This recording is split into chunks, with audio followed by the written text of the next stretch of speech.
Ever wondered why a humble plant could spark a global revolution?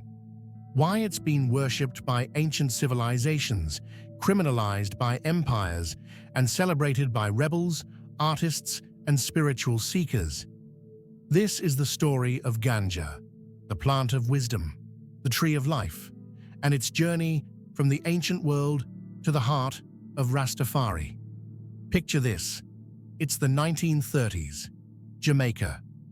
A group of men and women, inspired by the teachings of Marcus Garvey and the coronation of Haile Selassie I, begin a movement that will change the world. They call themselves Rastafari. At the center of their faith is a sacred herb, Ganja. But this isn't just any plant. To them, it's a gift from Jah, the Almighty, a key to spiritual enlightenment, and a weapon against oppression. But the story of Ganja doesn't start in Jamaica. It begins thousands of years ago, in the valleys of Central Asia. From there, it spread across the globe, finding its way into the hands of healers, shamans, and spiritual seekers. In India, cannabis was celebrated as one of the 5 sacred plants mentioned in the Vedas, ancient Hindu texts. Sadhus, holy men who renounced worldly possessions, used it to deepen their meditation and connect with the divine. They called it bhang, a drink made from cannabis leaves, and believed it could bring them closer to enlightenment. In Africa, cannabis was used for both medicinal and spiritual purposes. Traditional healers brewed it into teas or smoked it to treat ailments like malaria, pain, and even childbirth complications. It was also used in rituals to communicate with ancestors and invoke spiritual protection. But how did this ancient herb travel across continents? In the 19th century, Indian indentured laborers brought cannabis to Jamaica. They called it Ganja, a term derived from Sanskrit, and introduced it to the local population. Little did they know, this plant would become the heart of a spiritual movement that would change the world. Fast forward to the 1930s. In the hills of Jamaica, Rastafari emerges, a movement rooted in African identity, resistance to oppression, and a deep reverence for nature. Ganja becomes their sacrament, their medicine, and their symbol of freedom. It's not just a plant, it's a way of life. So, how did this ancient herb become so central to Rastafari, and why does it continue to inspire millions around the world? The answers lie in its history, its spirituality, and its power to heal, unite, and liberate. This is the story of Ganja, the plant of wisdom, and its journey through time, culture, and consciousness. In the hills of Jamaica, a spiritual revolution was brewing. In the 1930s, the Rastafari movement emerged, rooted in a deep connection to Africa, a rejection of oppression, and a reverence for nature.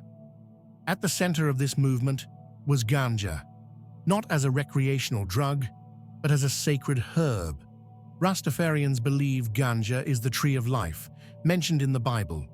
They point to verses like Genesis 1:29, where God says, "I have given you every herb bearing seed, which is upon the face of all the earth."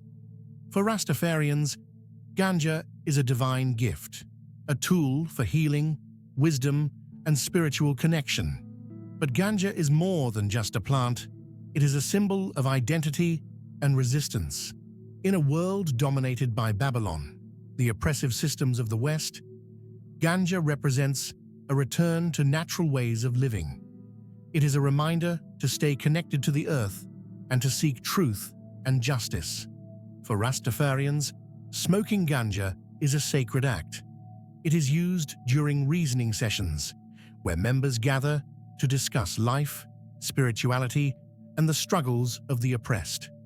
The smoke from the chalice, a sacred pipe, is believed to carry prayers to Jah, the Almighty, and to open the mind to divine wisdom. The use of Ganja is deeply personal and intentional. It is not about escapism or recreation, but about seeking truth, healing, and connection. It is a reminder that the answers we seek are not outside of us, but within. Picture this: a circle of Rastafarians gathered under the stars, the rhythmic beat of Nyabingi drums filling the air. In the center of the circle is a chalice, a sacred pipe filled with Ganja. As the smoke rises, so do their prayers, carried on the wind to Jah. This is not just a ritual, it is a way of life. For Rastafarians, Ganja is used in every aspect of their spiritual practice. During reasoning sessions, it is smoked to open the mind and facilitate honest, meaningful conversation. In Nyabingi ceremonies, it is used to enhance the spiritual experience, creating a sense of unity and connection. But Ganja is not just smoked, it is also consumed as a tea or added to food. Known as ital, this natural diet is free from chemicals and artificial ingredients, reflecting the Rastafarian commitment to living in harmony with nature. The use of Ganja is deeply personal and intentional. It is not about escapism or recreation, but about seeking truth, healing, and connection. It is a reminder that the answers we seek are not outside of us, but within. In a world that seeks to control and exploit, Ganja has become a symbol of resistance. For Rastafarians, it represents a rejection of Babylon, the oppressive systems of the West that have enslaved and marginalized people of African descent. In the 20th century, Ganja was criminalized in Jamaica and many other countries. Rastafarians faced persecution and imprisonment for using the herb, even as part of their religious practices. But they stood firm, seeing the criminalization of Ganja as an attack on their culture and spirituality. The global spread of reggae music, led by icons like Bob Marley, brought the message of Rastafari and the sacredness of Ganja to the world. Songs like Kaya and Easy Skanking celebrated the herb as a source of peace and wisdom, while calling for an end to oppression and injustice. Today, Ganja continues to be a symbol of resistance. From the streets of Kingston to the halls of government, people are fighting for the right to use this sacred herb without fear of persecution. It is a fight for freedom, for justice, and for the right to live in harmony with nature. Beyond its spiritual and cultural significance, Ganja has proven to be a powerful medicine. For centuries, traditional healers have used it to treat a wide range of ailments, from pain and inflammation to anxiety and epilepsy. Modern science is now catching up, with studies showing that cannabis contains compounds called cannabinoids, which interact with the body's endocannabinoid system to produce a range of therapeutic effects. THC, the most well-known cannabinoid, is responsible for the plant's psychoactive effects, while CBD, another major compound, has been shown to have anti-inflammatory, anti-anxiety, and pain-relieving properties. Today, medical cannabis is used to treat conditions like chronic pain, multiple sclerosis, epilepsy, and even cancer. It is also being studied for its potential to treat mental health conditions like PTSD and depression. For Rastafarians, this is nothing new. They have long believed in the healing power of Ganja, using it to treat everything from headaches to digestive issues. But as the world begins to recognize its medicinal benefits, it is important to remember the cultural and spiritual roots of this sacred herb.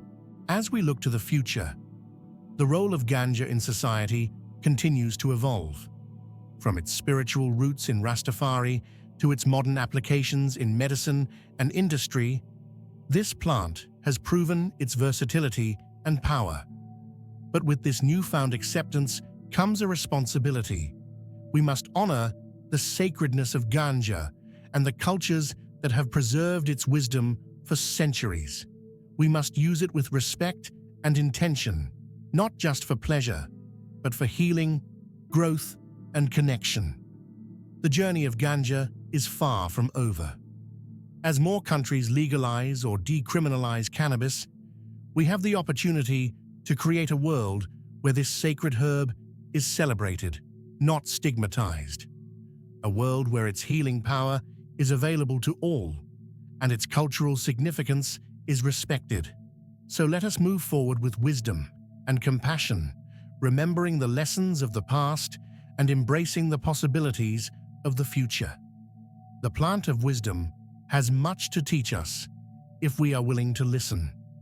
If you enjoyed this journey into the heart of Ganja, don't forget to like, share, and subscribe for more stories about the power of nature and culture. Until next time, stay blessed and keep seeking wisdom. One love.